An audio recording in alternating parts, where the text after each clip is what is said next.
Hello, my name is Chris Roberts. I'm the host of The Long Road, and I'm glad to have you with us here.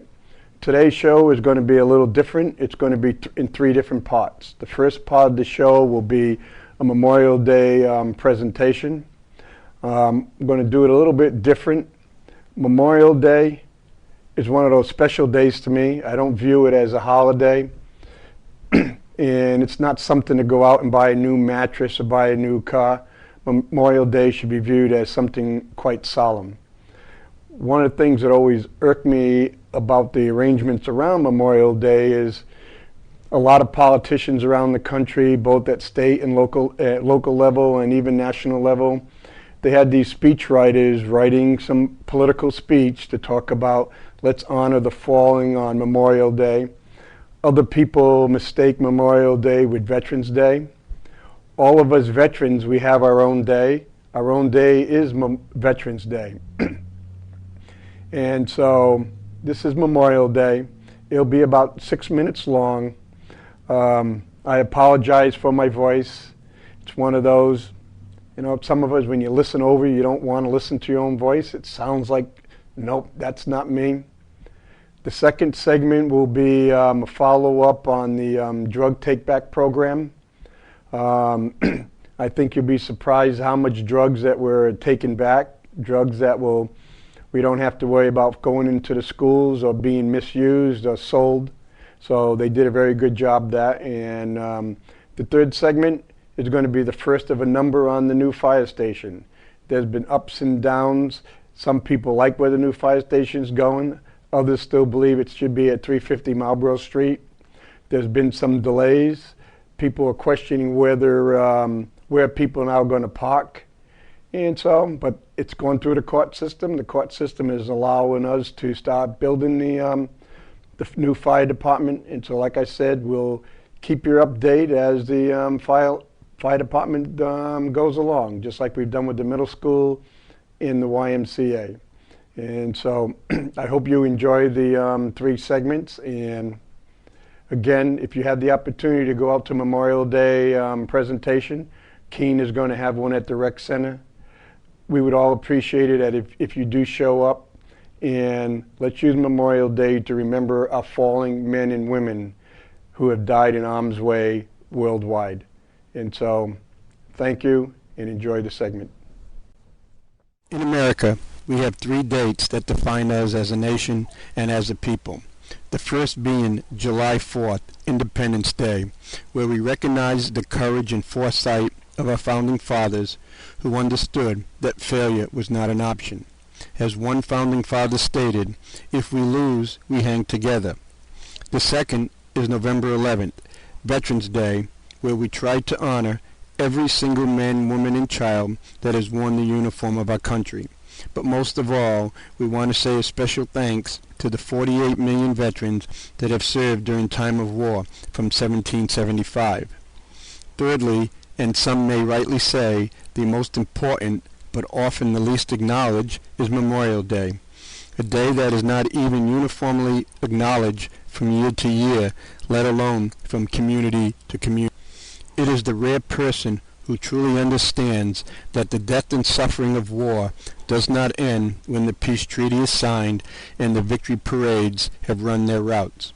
We often weep for the youth that have had their lifeblood drained from them on the battlefields. We build statues to the ones that never returned. Elected leaders take photo ops with service members who have lost their limbs. What about the ones that have returned to us only to depart before their time? The true heroes and warriors say little to nothing.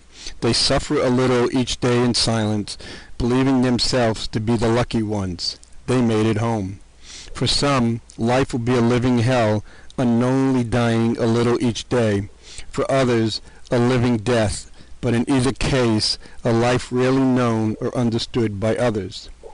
So today as Americans, today as veterans, today as brother and sister in arms, today as family members, let us honor the 685,768 American service members that have spilt their lifeblood on battlefields under every condition imaginable to man in every corner of this world.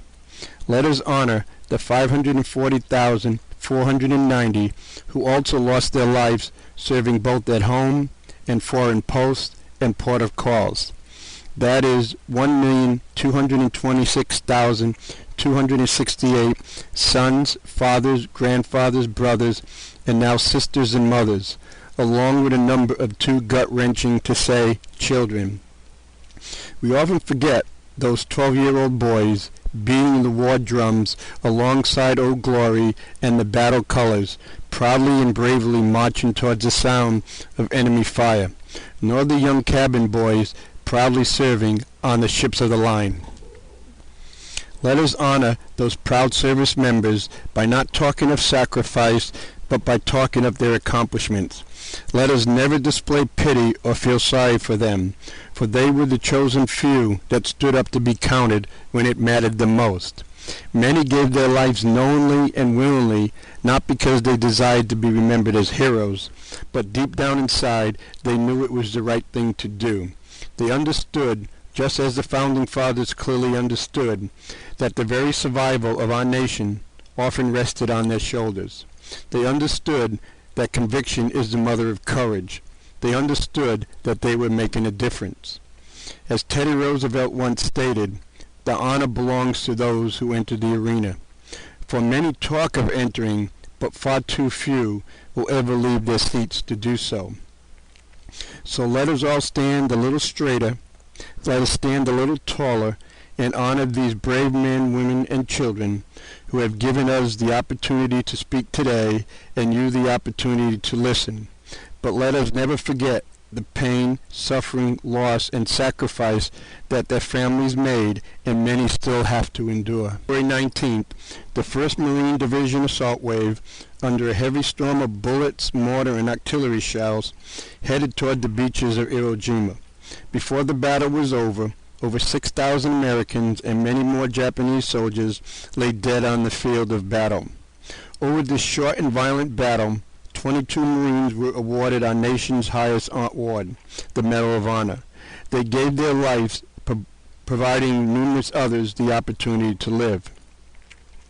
On March 3, 2005, 15 Marines, average age 22, also marched off into eternity from a battlefield that knows no color except for red, a battlefield that knows no religion, which knows no social class, and a battlefield that has learned to know no gender. As I listen to the songs and read more about those February 19th and March 5th days, I have come to a much better understanding of the true reason we have Memorial Day holiday. Memorial Day is not Veterans Day. Every one of us that have worn the uniform have our day, and that is Veterans Day. Memorial Day even isn't a day for us to reflect back on our lost loved ones and friends. Memorial Day should never ever be about us, the living. It has to be about the men and women who have died on the battlefield, both known and unknown, granting us the opportunity to disagree, granting us the opportunity to worship in a manner we so choose, but most of all for the freedoms that so many of us take for granted. So as we look around our country, we often see many cemeteries where the grave of our fallen have often been neglected and sometimes even forgotten. I just hope that this Memorial Day and each and every one of us will find one moment as a people, as a nation, to forget about our self-interest and think about all the lost possibilities, the lost dreams of the hundreds of thousands of teenagers and young men and women who out of selfish reasons have fallen for us. If we as a people can't find that time, then we really don't deserve the... I cannot think of any greater honor to the memory of these brave men and women than for each and every one of us to think of the good of the whole, if even only for a few minutes. If we can do that, their deaths would not have been in vain, and their memories would never die. I'm here with my guest. I'm Tan Nguyen, Project Manager for County of Cheshire. And I had you on a couple weeks ago. Right. And so what we'll do is, for anybody who hasn't seen it or they don't remember, let's give a little background. We were talking about a drug taken. Sure, it's a drug take-back program. What we were here for a couple of weeks ago was to promote something that just happened last Saturday, which was April 30th. It was our third take-back program within the past about 8 or 9 months that we've had. We've had the last two in September and November of 2010. And what was the purpose of the drug take-back? Sure. What we're looking to do is to take back unneeded or unwanted medications. Oftentimes they're expired too, so that they're not in the home, simply so that they're not around for kids to get into or pets to get into, because we know that prescription drug addiction is on the rise across the nation and in New Hampshire, and certainly we have data that shows it's right here in our backyards. I've had a couple other guests on different shows, and it was kind of like myth busting. We were told over and over again, don't throw it in the trash, just dump it down the toilet.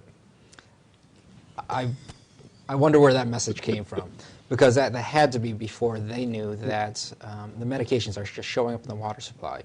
So even after water's been treated, medications are showing up. We're talking about prescription drugs, over-the-counter drugs, antibiotics.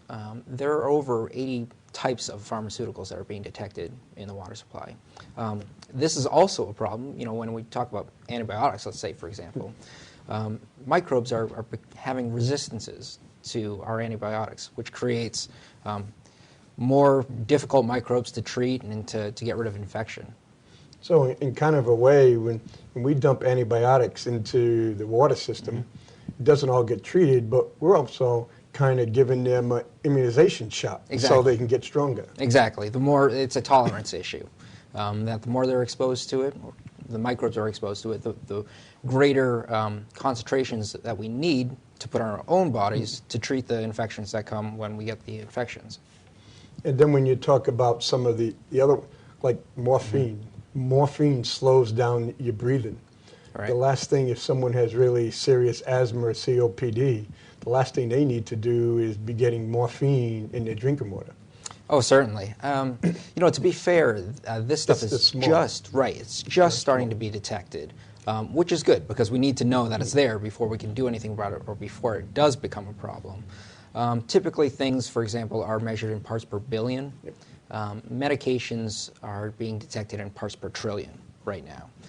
Now, it's just starting to be detected. To kind of put it in a framework, just to get an idea of what 1 part per trillion is, it's basically 1 second in about 32,000 years. So that's kind of the ratio that we're looking at. Again, it's good to know now rather than have it start coming up in quantity and in concentration. And so, like you said, the drug take-back program, this was your third time. Right. Has it been growing in success? It definitely has. The take-back programs are kind of we're receiving assistance from the DEA at actually a national level. Our event this past Saturday was across the country. There were about 5,800 sites across the nation. We had 14 sites here, just in the Monadnock region. And what it is that the DEA right now, there is legislation at the federal level that has passed, and they're in the rulemaking mode right now to permit these take-back programs. Kind of in this interim period, they're assisting our local governments and our local folks with their own take-back programs. So really, this is just starting to begin. It's just starting to take shape. Once the rulemaking is done with this new legislation and it's fully enacted as law, this will be easier to do. It'll be more regular, and it'll hopefully be a lot more accessible for the public. I know last week at the State House, the House side of the legislature, they passed the bill for drug take-back, so you don't have to wait for the DEA, right? That's right. Represented by or sponsored by Representative Chris Nevins, HB 71 was passed. Right now, as I understand it, it's just being prepared so that the governor could sign it into law. So it's right on the cusp of things. The start date is July 1st, so that at a state level, not only do we have this federal level that has passed and the rulemaking is going on, we'll have this at the state level too. And so everything will just coincide, and this will be so much easier for us to conduct. Give you one, even if the governor signs it, which he will, and it goes in effect July 1st, same thing at the state level as the federal level. I think it's J-Corps, then they'll have to go write the rules. Right, the rulemaking process. I mean, there's at least 4 agencies that are written in, and I'm not sure if I will remember them right off the top of my head, but it's Department of Safety, Department of Environmental Services, and I can't quite remember. H&HS? Yes, of course, of course. And then there's another one. But everybody has to get on the same page about exactly how is it that the take-back programs will exist. Let me just give you, for instance, that in November, when this law wasn't passed, what we had to do was to actually quantify and inventory all of the controlled substances that we took in. So we're talking about, the Vicodins, Xanax, Percocets, really these narcotic medications that we took back. We had the assistance of local pharmacists who obviously have the expertise to identify these things. We took them, it was all anonymous, the labels were marked off, but the pharmacists had to count how many Vicodin were collected at this site and how many Xanaxes were collected. And not only did they have to count them, but we had to get a court order through our courts, which are simply backed up. Yep. And we had to get a court order so that we could destroy them and then finally, incinerate them. Now, what the benefit of this new law is that right now with that whole inventory procedure, we're using evidence rules to destroy these medications. But obviously, these medications aren't evidence. That we were just going by the book, and there was simply nothing written in about what to do with take-back programs, with taking back medications. So this new law really just outlines exactly what a take-back program is, how to do things, and we won't have to go through the court. So. Yeah, because if you look at a place like Keene or Manchester or Concord, they have manpower. They can do this. Right. But what happens if you have some of these small communities like Roxbury or Richmond who may have 1 or 2 police officers, can even be part-time? Exactly. They can't afford it. Exactly. And, obviously it's of no benefit to them if they can't do a take-back program or if it's just too hard for them to do. Medications are in everybody's homes, even in the small towns, especially in the small towns. And plus, with the new rules, they can take it and destroy it, because the last thing you want with any successful program is to go by the evidence rules and all of a sudden something starts missing. That would be obviously a huge problem. And that's been a big concern about, we have all of these drugs in possession now. How can we be comfortable enough so that one, we can take these things in, and then 2, we can just incinerate them quickly and easily, so they're not stuck in the evidence rooms or just languishing around. Court orders are taking months to get in. So, when you're talking about, I heard on the radio, and we saw in the Keene Sentinel, so you had a number of sponsors that were helping you out? Right. We had a media collaboration that was part of the Keene Sentinel, Monadnock Radio Group, and all their stations, and the Monadnock Shopper News. We also had the Swamp Bats sponsor us. We've had our local prevention coalitions really chiming in and putting in their manpower and their efforts with this program. Also, we've had some of the emergency preparedness organizations join us. There's an organization called the Greater Monadnock Medical Reserve Corps. They conduct like the H1N1 flu vaccines and all those clinics. They helped us out, and also some of the CERT teams, which stands for the Community Emergency Response Teams. Since you brought up the swamp bats, I know it's a little bit off this target, but we'll put a plug. Sure. Your organization, we're going to get together, and sometime in June, we're going to work with the swamp bats about keeping drugs out of athletes' out of bodies. Right. I mean, this is, the swamp bats, they're the Keene swamp bats, but they're really obviously for the whole community, and they're all about community health. And so they've partnered with Monadnock Voices, which is the group that is conducting these take-back events, and that I'm helping out with, to really partner up, and there's a huge opportunity here. just to be able to get everybody on the same page and to help the health of the community. Where you can be a successful athlete without doping up. That too. Of course you can. I suppose steroids, you can include that in and other substances.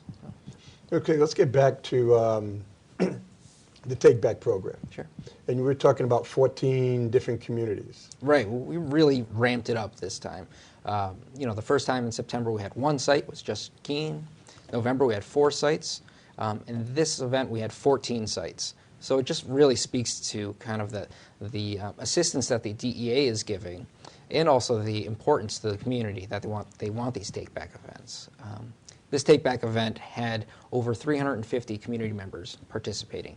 So they came out, in quantity to come out with their medications. And you should have seen it, Chris, because people were bringing in shopping bags full of medications. Some people had it, unfortunately, from like an untimely death in the family, spouse or significant other or something. That oftentimes towards the end of life, there's a lot of medications involved. And then, you have a ton of them around the house and people don't know how to get rid of them. But what was also striking was that other people came in, they had 1 bottle. So it was this important to them to come in with just a single bottle and to throw it away. And we had talked last time, and then we heard it on the radio a number of times, about theft. And one of the problems that I've seen around the country was you go to the obituary and say, such and such an individual died of terminal cancer. And a lot of times when people have terminal cancer, they have a lot of painkillers. Right. And then you go in and say, untimely death, terminal cancer, and here's the time of the funeral, time of the wake. And then there's been times where thieves have gone in and broken in the house and stolen the drugs while people are at a funeral. It's just an unfortunate consequence. There's theft, and they call it diversion. That's the word that they use when you're talking about the DEA. It can happen like that, but oftentimes it happens just from being in the home and just being available for unfortunately, for guests or for other people in the home that are experimenting with drugs. It's just simply not a good idea just to have them around. What types of drugs were turned in this time last Saturday? We saw all sorts. At these events, we take back our over-the-counter medications, controlled medications, and then basically any prescribed medication as well. So across the board, we'll take in medications. We saw narcotics. Other people just brought in simple things like aspirin. It was really, anything. And we didn't look too closely. I mean, I just know this because just experience. But this is all anonymous. It was all free. People basically just came in with their bags and dropped into the box. We taped up the box with evidence tape, and then the DEA is taking them away. So, going forward, if I'm a parent and I find heaven forbid, but one of my children have drugs, and I don't know where to get rid of them, excuse me, and plus, if I catch marijuana or something, me just having them means I could be committing a felony. How do I get rid of them? So this could help. I could just put it in a bag and just dump it in anonymous. You could, when and if we have these if events. You have it, yeah. Right. The thing is, with something like that situation, obviously you need to get help. You need to do something, have some sort of intervention. A call to the police department won't. It doesn't equate to charges, on you. At least, in my opinion, it shouldn't. We know that police departments have plenty of discretion on who they charge and what the circumstances are. And then, if it was with intent, if they possess the medications. So, the bottom line is police departments should be a safe place to go as a resource for the community. As far as our next events and kind of how they're taking place, they need to be coordinated. They need to be. We need to have partners with law enforcement, and we need to have a safe and paid-for way of disposing the medications. It does cost us. It costs the community money to dispose of the medications. Like this time, we received assistance from the DEA, so at a federal level, it was paid for. But say the DEA doesn't help us, then we've got to find a way on our own. and there are minimum charges and all sorts of fees associated. But if we catch someone using these drugs and we send them to the county jail at $116 a day, we're paying one way or the other. I suppose that's true. With somebody who's addicted or abusing drugs, there's got to be a way to get them help, and this is where we get back to we spoke to last time, something such as the alternative sentencing program. And when we looked at your press release, and we were talking of over 350 over 200 pounds of drugs. Right. I mean, these are full boxes, and we had plenty of them. That's just right in line with our past events. Combined now, we have had over 650 community members, and as a conservative estimate, about 400 pounds of medications collected. That's an awful lot of medications when you look Sure at is. the weight. Most pills don't weigh hardly anything. Right. I mean, these pills, people are coming in having taken 5 pills and having been prescribed 30 of them. So they've got all these extra medications. And, I heard stories about, people having them for months and keep on saying, well, you got to find a way to dispose of them, but I don't want to throw it in the, in the toilet, or I don't want to throw it in the trash. So they need a way. I mean, here it is. And we were talking about the different police departments. I know we had the individual, can't remember her name, was from Winchester, that was being proactive. Oh, right. Community police officer. Sure, Officer Jackie Parker. Officer Jackie Parker. What are some of the other communities that get involved, and how did the police work together? Sure. At this point, for this event, it was a outreach thing. I had made a presentation to the Police Chiefs Association. They meet monthly. Also, they had heard from the DEA directly. There's a local Bedford office of the DEA that did an outreach. If you want to sign up for this event, here's how to do it. It was very easy to do. And then another way is that I suppose, and we hope, we're being recognized for this sort of thing, so that if police departments want to participate, they can come visit our website, monadnockvoices.org, and contact us to figure out how to participate in the next Take Back event, or to do something else having to do with prevention of prescription drug problems. When you talk about the coordination, when you have 14, that's an awful lot of coordination. Sometimes when you're coordinating, like, the egos get in the way, but it seemed like this one went pretty smoothly. Well, we really, I as the chair of this initiative, I really didn't see any ego involved. I am thrilled at our volunteers. We had point people for each site. We call them site managers, so that they were more or less in charge of their own volunteers. We had, you take 14 sites, you multiply that by 3. We had just a boatload of volunteers. And it really speaks to the grassroots effort of this, that these people committed about 4 hours of their time on Saturday. They got involved, they spread the word. It was just fantastic the way people came together for this event. Because most police officers don't want to go out arresting people. They don't want to have to go to a terrific car accident because someone was on drugs. The emergency room don't like to see people that are coming in on drugs. Right. And of course it happens. Prescription drug problems, nationwide has been on the rise. It's almost, I believe it's doubled in the past 5 years, where when people come in for overdoses or for accidental poisonings, it's prescription drug related.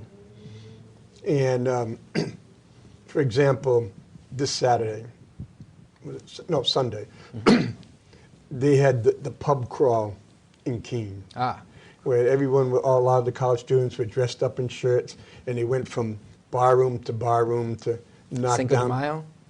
No, not Cinco de Mayo. It was just a pub crawl. Okay. I guess the last weekend before college goes home. Oh, right. Graduation. Right. But you have a few beers, then you have one or two prescription drugs. Well, There's a multiplying effect. Oh, absolutely. Obviously we know that when you consume alcohol, it lowers your inhibitions and your judgment gets all clouded. With prescription drugs around, if those are around and people are taking them, you get a double effect. As I think you're alluding to is that alcohol is a depressant, painkillers are depressants, and so now you've mixed things, and they have obviously a chemical effect. in an interaction. It's can be deadly dangerous. And we were talking about, this is the third one, and you were talking about coming up with the concept of a drop box, because one of the problems we used to have is some of the horrific stories. The girl goes to the prom and leaves her baby in a dumpster to go back to one in Delaware. But and so what they came up with, if you have an unwanted baby, whether you drop them at the hospital or you drop them at the fire station or a church, or kind of like sanctuary places, Right. it was for the welfare of the baby, and the parent wasn't going after. So when we're talking about, are we going to come up with type of drop box? Because if you go 6 months in between, what do I do? Right. I mean, in a way, these events are doing almost the having the wrong effect that the DEA would like, which is almost a stockpiling of medications, waiting for the next event. So it's kind of a trade-off. You know, this is the reality that we have to operate in. You know, a Dropbox idea, that's something that has taken form across the nation, where there's 24/7, 365 days a year. You can go to a police department, put in a Dropbox, and it's secured. You know, maybe one, maybe two officers have access to the Dropbox, so you get this still controlled chain of custody, you could say. You know, it doesn't have to be these events. That it could be all the time. And it has to be in police departments, just as a reminder, like nature of these things. Now, I know that New Hampshire has at least two of these here. The first one was in Seabrook, New Hampshire. They've been in operation for, I think, about a year, where they've had this Dropbox. They've received some permission from the DEA in a waiver of types, also a waiver from the DES, which is the Environmental Services folks. And really, it's just a clean system where people go into the lobby of the police department, they drop off their medications, and they go. There's nothing asked. There's no identification taken or anything. And it's a safe refuge, you know, basically to be able to dispose of medications. We hope that with this new law that this will be so much more easy to do, but we also know that it's in effect right now. It's in at least two New Hampshire police departments. And really, it could be just as easily in effect here. And so we're going to be wrapping up pretty soon. Sure. And whenever you have a successful campaign of any type, there's always the unsung heroes that don't always get the credit. Who are some of the people that you would like to give the credit for being such a successful event? Well, under Monadnock Voices, we have a coordinator. Her name is Kelly Brigham Steiner. She certainly has helped to coordinate this event through and through. Also, Eileen Fernandez, which is the coordinator for the Greater Monadnock Medical Reserve Corps. She actually took it upon herself to coordinate all the volunteers throughout our 14 sites, which was just a massive undertaking. You know, figuring out, well, somebody needs to be there from 10:30 to 2 or from 11 to 1, and just figuring out the time slots and shifts and coordinating in that way. Certainly all of the chairs of the prevention coalitions around here, they've all pitched in. Some have sponsored us monetarily. It's just been fantastic. Also, for the folks who aren't necessarily in the prevention field or working at this actively, our law enforcement partners, chiefs of police, have been fantastic in coordinating with us. You know, they've come out. This is not the typical way they operate, I suppose you could say. And, you know, this has really been a great partnership and an opportunity for them and us to work together. Yeah, because police, a lot of times, they get extra money by arresting people on drug charges. I don't know. I mean, you know, you hear about those things. I'm not convinced, but I suppose it's possible. But like you said, chiefs want to be more preventive than get into to arrest people, because it saves taxpayers money. It does, bottom line. It saves money. For every dollar spent, we save so much down the line. You know, if we don't have the prescription drug problem in the first place, obviously we don't have to arrest the person, we don't have to put in a treatment intervention for them, and last but not least, you know, we don't put them in jail. And then the problem is what happens after they get out of jail. You know that they're oftentimes no more ready to be sober and ready to be clean getting out of jail than they were going in. I want to thank you. I want to thank you the effort that you put in, and all the chief of police and all your 350 volunteers, because they've worked to make the community better, safer, and all the communities. Before we end up, could you name some of the towns that were involved? Oh, sure. Certainly Keene, Swansea, Antrim, Francistown. We had 14 of them. I mean, Troy, it was a really... Marlboro. Peterborough, Yep. Jaffrey. The list goes on. I mean, we've had them on our advertisements, and we'll have them on our website. Okay. Next time you get ready for it, contact us, and we'll do the same thing again. Excellent, Chris. Thank you. Thanks so much. Okay. Welcome to the Long Road. My name is Chris Roberts. I'm here with Lance Cleveland. And Chris Semino. And right now, we're looking at the old fire station. It's finally going to happen. We're working on the new fire station. And both of you gentlemen were on the committee for the new fire station? Yes. And how does it feel to know that it's coming? Different. I mean, you spend so much time in this place. It's it's exciting time, but also, I mean, the history that's with this would be hard to leave. But how long have you been in this building? 18 years. I've been in 4. 4. And, well, we're talking about, but the building isn't going anyplace. It's still going to be with firefighters. Yeah. And so, and you get to look at it, too. Mm-hmm. And it's not going to be torn down. It's not going to be some restaurant. Yeah. It's nice to know it's still going to be around, yeah. And so, as we look behind us, we've just got the old Elm Street parking lot. There's been a lot of contention about stealing our parking lot over the fire station. Yeah. But we've gone through the legal hassles, and we're going.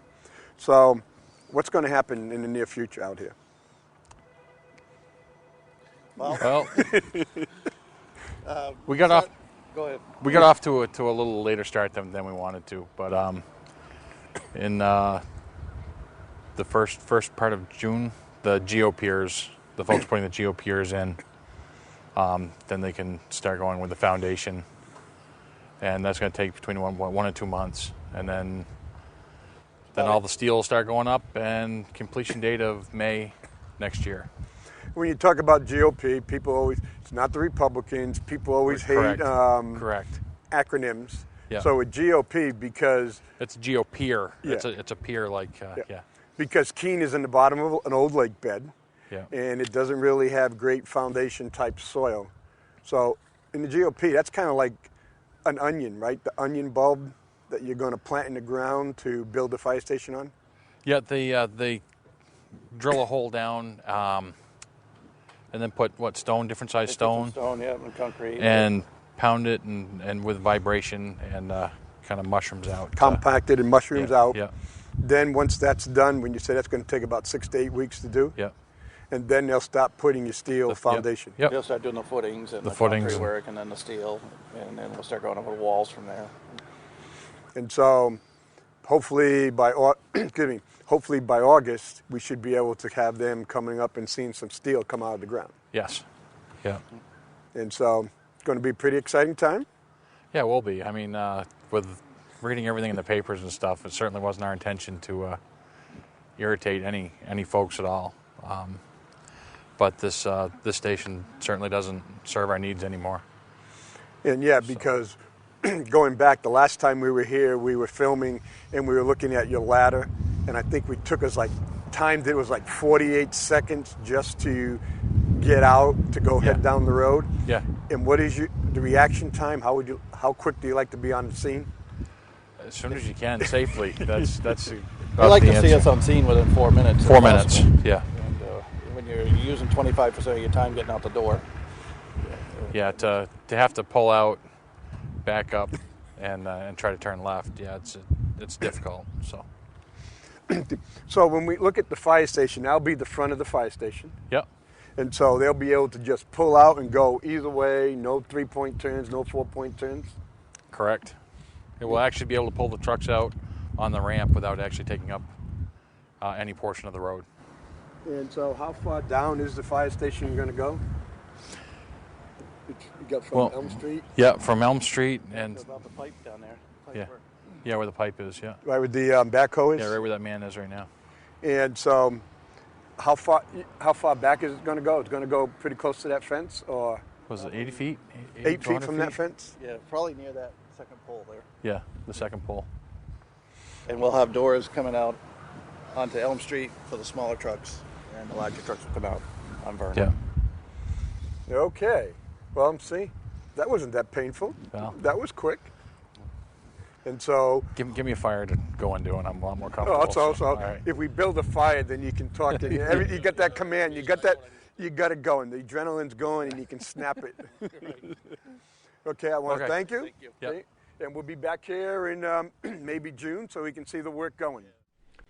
Welcome back. As I stated before, my name's Chris Roberts. I hope you enjoyed the segment on Memorial Day. I hope you didn't find it too solemn. As I said in this segment, we shouldn't be talking about the sacrifice these young men and women have made. We should be talking about their accomplishments. For many, their lives were quite short, maybe 18, 19 years old, but they have accomplished a lot in their lifetime. Excuse me. If you get a chance, hopefully someday when you travel, go to a veteran cemetery, a military cemetery, and I think that you'll just totally be awestruck by the silence, the presence. There is just something there. You can't describe it, but if you go, you'll be able to feel it. So thank you for your time, and I'll be looking forward to seeing you on the long road.